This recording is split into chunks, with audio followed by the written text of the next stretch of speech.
Hi, Sue with Everyday Artisan again, popping in with a quick update on my cropped car coat. It's been a while since I've done an update. I've been busy working and traveling, but the good news is I've also been busy stitching. So I would say 75% finished, which is really exciting. At this point, you can tell I just have the collar clipped on.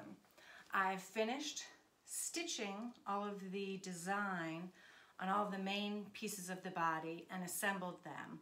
I did end up calling Alabama Chanin because I needed to get the assembly instructions. And sure enough, they were on the website the whole time. So I will go ahead and link a link below for the instructions and the kit. And I'm really excited about it.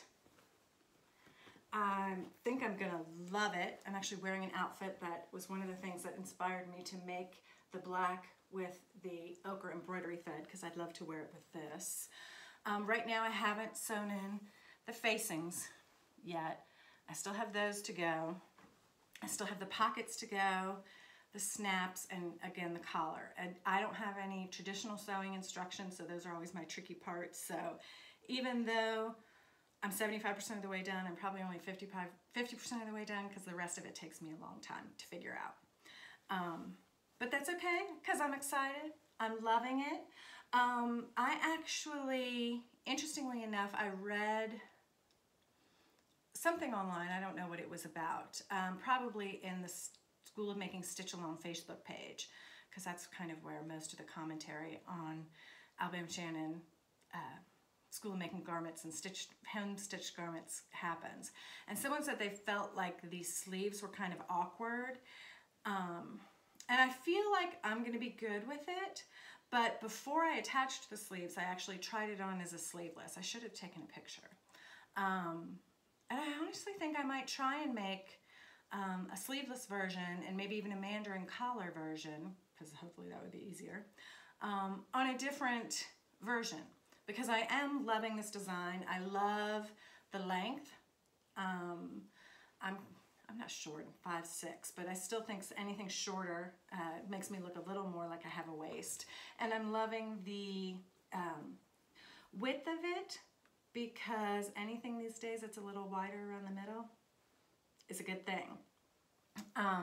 You've actually, that's one of the reasons I'm loving this shirt so much. This was actually not an Alabama Chanin pattern, although I stitched it up in the Alabama style and put did I put rosebud stitching on it?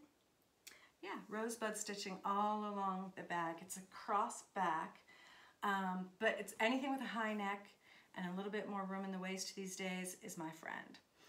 So I'll link that pattern down below too. And then I'm wearing, for my Me Made May, this is actually an Alabama Chanin, one of her Haute Couture line pieces. Here, I'm going to show it to you better. It's the long, it's called the Penelope skirt. I got it on one of her sample sales one year, and it was a small, but somehow I still fit into it. I took the chance. I thought, you know, I could add good days in the waist if I had to. But it was 6 inches too long. So I had to shorten it, so I still consider it a piece for Me Made May.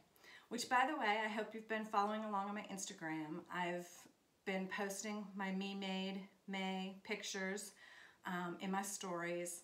I haven't worn as many days as I would like, but Me Made May, I think, is all about discovering what you've made, fixing things that are in your work in progress pile, figuring what you need to make to go with what you already have. And it's been an interesting month for me for that, because I've been working so much this month. I found almost everything I've worn is in like my black and my navy categories, very dark, very office appropriate.